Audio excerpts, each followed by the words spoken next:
அனைவருக்கும் வணக்கம். மகர ராசிக்காரர்களுக்கு அடுத்த 30 நாட்களில் இதுவரை இல்லாத அளவிற்கு அதிரடியான மாற்றங்கள் எந்தெந்த விஷயங்களில் ஏற்பட போகின்றன என்று ஆராய்ந்து பார்க்கும் போது மிக பெரிய அளவில் மகர ராசிக்காரர்களுக்கு அதிரடியான மாற்றங்கள் உண்டு. ஏனென்றால் ராசியின் ராஜயோகாதிபதியாக இருக்கக்கூடிய செவ்வாய் ஆட்சி பலம் பெறுகிறார். அது மட்டுமல்லாது பல கிரக நிலைகள் ஆட்சி பலம் பெற்று சஞ்சரிக்கக்கூடிய இந்த வேளையில் மகர ராசிக்காரர்களுக்கு நடக்க இருப்பதை யாராலும் தடுக்க முடியாது, நடந்தே தீரும் என்று சொல்லக்கூடிய வகையில் எந்தெந்த நிகழ்வுகள் அமைந்துள்ளன என்று ஆராய்ந்து பார்க்கும்போது மகர ராசிக்காரர்களுக்கு பல அதிரடியான மாற்றங்களை நிறைந்த ஒரு தருணமாக இந்த ஜூன் மாதம் அமைய போகிறது என்பதை தெளிவாகவும் துல்லியமாகவும் சுக்கிர பயிற்சி, சூரிய பயிற்சி, புதன் பயிற்சி, சந்திர பயிற்சி, செவ்வாய் பயிற்சி என கிரகநிலைகளில் ஏற்படக்கூடிய மாறுதல் அபரிவிதமான மாற்றத்தையும் மிக பெரிய அளவில் இதுவரை இல்லாத அளவிற்கு முன்னேற்றத்தையும் ஏற்படுத்தி கொடுக்கக்கூடிய வகையில் அமைவதற்கான யோகம் நிச்சயமாக உண்டு.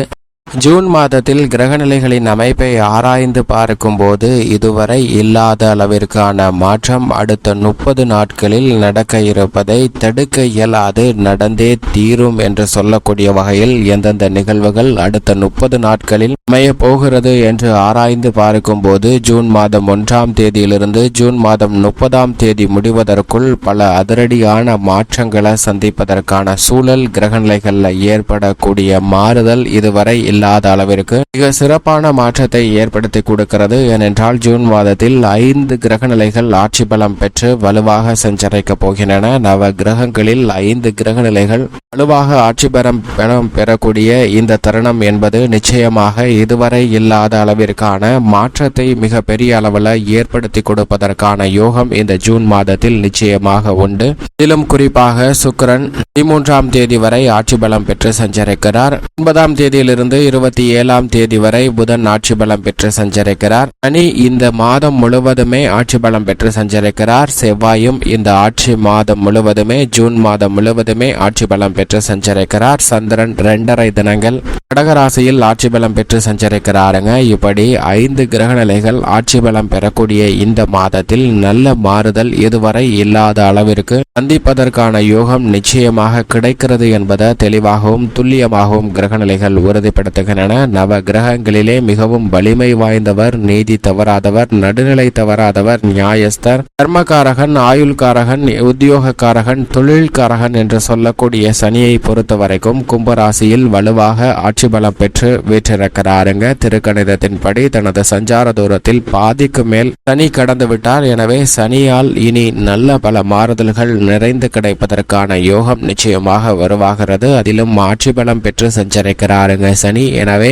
பற்பல அதிரடியான மாற்றங்களை மிக வலுவாகவும் அதீதமாகவும் சந்திப்பதற்கான வாய்ப்பை ஏற்படுத்தி கொடுக்கிறார். சனி கும்பராசியில் ஆட்சி பலம் பெற்று சஞ்சரிக்கக்கூடிய இந்த வேளையில் என்பது ஜூன் மாதத்தில் குடமாய் நன்மைகள் நிறைந்து கிடைக்கக்கூடிய வகையில் நீங்கள் எதிர்பார்க்கக்கூடிய குதூகலமும் கொண்டாட்டமும் உத்தியோகம், தொழில் ரீதியாக, வியாபார ரீதியாக சந்திப்பதற்கான சூழல் நிச்சயமாக உண்டு. கும்பராசியில் ஆட்சி பலம் பெற்று சஞ்சரிக்கக்கூடிய சனி குதூகலத்தையும் கொண்டாட்டத்தையும் மகிழ்ச்சியையும் நிச்சயமாக உத்தியோகம் சார்ந்த தொல்லைகளை விலக்கி ஏற்படுத்தி கொடுக்க போகிறார். அது மட்டுமல்லாது தொழிலிலும் மனநிறைவும் மகிழ்ச்சியும் கிடைக்கக்கூடிய வகையில் பல மாறுதல்கள் மிக சிறப்பாக சந்திப்பதற்கான யோகம் நிச்சயமாக இந்த தருணத்தில் வலுவாக கிடைக்கிறது என்பதில் சந்தேகமே இல்லை. அது மட்டுமல்லாது மற்றொரு முழு சுபகிரகமாக நவகிரகங்களிலே வலிமை வாய்ந்தவராக பார்க்கக்கூடியவர் குரு பகவான். அவர் மிகவும் வலுவாக தனது பகை வீடான சுக்கிரனின் ஆட்சி வீடான ரிஷபராசியில் வலுவாக வீற்றிருக்கிறாருங்க.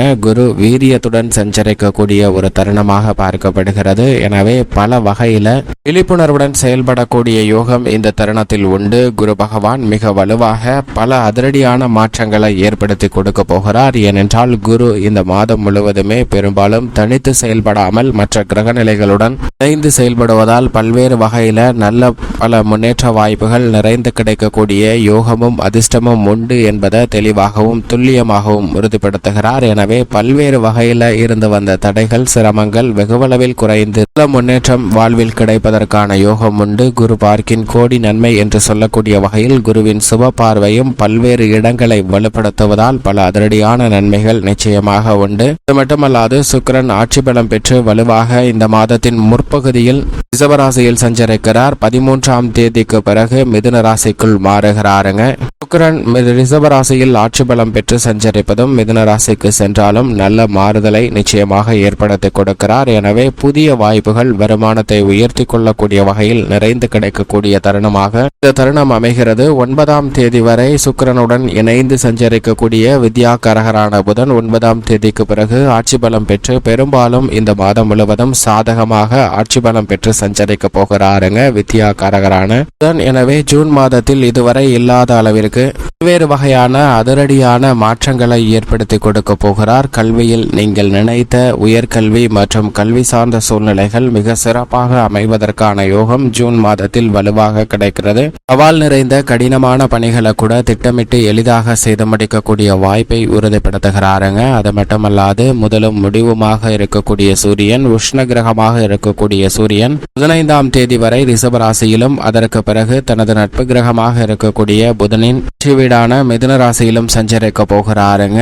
சூரியன் வகை கிரகமாக இருக்கக்கூடிய சுக்கிரனின் ஆட்சி வீடை விட மிதுன ராசிக்கு செல்வது நல்ல மாறுதலை வலுவாக ஏற்படுத்தி கொடுக்கக்கூடிய ஒரு அமைப்பாக பார்க்கப்படுகிறது. எனவே சூரிய பயிற்சியின் காரணமாக பிற்பகுதியில் பல விஷயங்கள்ல அலைச்சல் குறையும், எதிர்பார்க்கக்கூடிய நல்ல மாறுதல் மிகவும் வலுவாக கிடைக்கும். ஆனால் முற்பகுதியில் குருவுடன் இணைந்து சஞ்சரிப்பதால் சூரியனின் அமைப்பு பெரிய அளவிற்கு சிரமத்தை இந்த மாதத்தில் ஏற்படுத்தவில்லை. செவ்வாய் இந்த மாதத்தின் துவக்கத்தில் இருந்தே 1ஆம் தேதியிலிருந்தே ஆட்சி பலம் பெற்று 30ஆம் தேதி வரை தனது சொந்த ராசியான மேசராசியில் வலுவாக சஞ்சரிக்கிறாருங்க. செவ்வாயினுடைய ஆட்சி பலம் பல்வேறு வகையில புதிய வாய்ப்புகளையும் புதிதாக அசையும் அசையா சொத்துக்கள் வாங்குவதற்கான யோகத்தையும் உறுதிப்படுத்துகிறது. மங்களக்காரகன் வலு பெற்றிருப்பதால் பல சுப நிகழ்வுகள் இல்லத்தில் மகிழ்ச்சியை ஏற்படுத்தி கொடுக்கக்கூடிய வகையில் இரட்டிப்பாக அமைவதற்கான யோகம் இந்த தருணத்தில் மிகவும் வலுவாக உண்டு என்பதில் சந்தேகமே இல்லை. அது மட்டுமல்லாது சந்திரன் 12 இடங்களிலும் மாறி மாறி சஞ்சரிக்கிறார். சந்திரன் ஆட்சி பலமும் உச்சபலமும் பெறும்போது பல அதிரடியான மாற்றங்களையும் புதிய வாய்ப்புகளையும் பொருளாதார ரீதியான முன்னேற்றத்தையும் ஏற்படுத்தி கொடுப்பார். ஏனென்றால் இந்த மாதத்தில் உச்சம் பெறக்கூடிய ஒரே கிரகமாக பார்க்கப்படுவது சந்திரன் மட்டும்தான். சந்திரன் 2.5 தினங்கள் உச்சம் பெற்று சஞ்சரிக்கக்கூடிய வேளையில்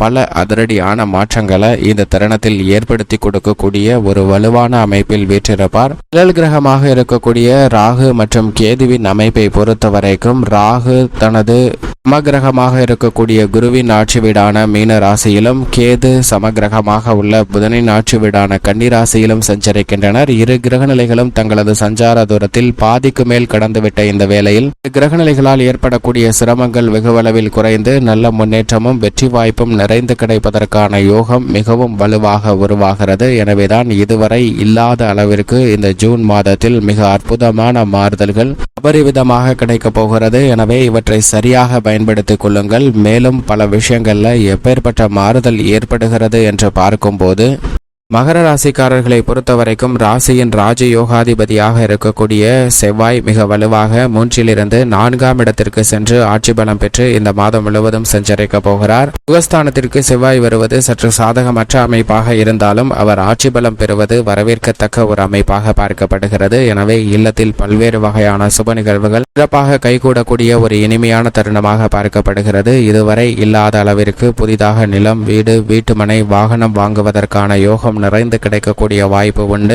மட்டுமல்லாது முழு சுபகிரகமாக இருக்கக்கூடிய குருவும் 5ஆம் இடத்தில் வலுவாக சஞ்சரிக்கிறாருங்க. குரு 5இல் இருப்பது ஐயமின்றி அனைத்திலும் முன்னேற்றம் நிறைந்து கிடைக்கக்கூடிய யோகத்தை உருவாக்கி கொடுக்கிறது. அதோடு கூடுதல் சிறப்பாக குரு பார்க்கின் கோடி நன்மை என்று சொல்லக்கூடிய வகையில் ஜென்ம ராசியில் குருவின் சுப பார்வை பதிகிறது. லாபம் மற்றும் 9ஆம் இடத்திலும் பதிவதால் பல தடைகள் தகர்த்தெறியப்பட்டு முன்னேற்றம் இதுவரை இல்லாத அளவிற்கு கிடைப்பதற்கான யோகம் மகர ராசிக்காரர்களுக்கு நிச்சயமாக உண்டு. ஆட்சி பலம் பெற்று 5இல் வலுவாக வீற்றிருக்கிறார் சுக்கிரன். எனவே கலைத்துறை மற்றும் அரசியல் துறை சார்ந்த பணிகளிலும் புதிய வாய்ப்புகள் மிகப்பெரிய அளவில் பிரம்மாண்டமாக கிடைக்கும். அது மட்டுமல்லாது வித்யாகாரகரான புதனும் 5, 6 ஆகிய இடங்களில் சஞ்சரிக்க போகிறார். 6இல் ஆட்சி பலம் பெற்றிருப்பதால் கல்வியில் சிறப்பான முன்னேற்றம் உண்டு. மிக நுணுக்கமான முடிவுகளை எடுப்பதற்கான யோகமும் இந்த தருணத்தில் கிடைக்கிறது. சனி ஆட்சி பலம் பெற்று 2இல் இருப்பதால் உத்தியோக ரீதியாக நிச்சயமாக எதிர்பார்க்கக்கூடிய பல சலுகைகள் இந்த தருணத்தில் நிறைந்து கிடைப்பதற்கான யோகம் உண்டு. தடைகள் அனைத்தும் விலகும். ஊதிய உயர்வு, பதவி பதவி உயர்வு உள்ளிட்ட பல பணிகளை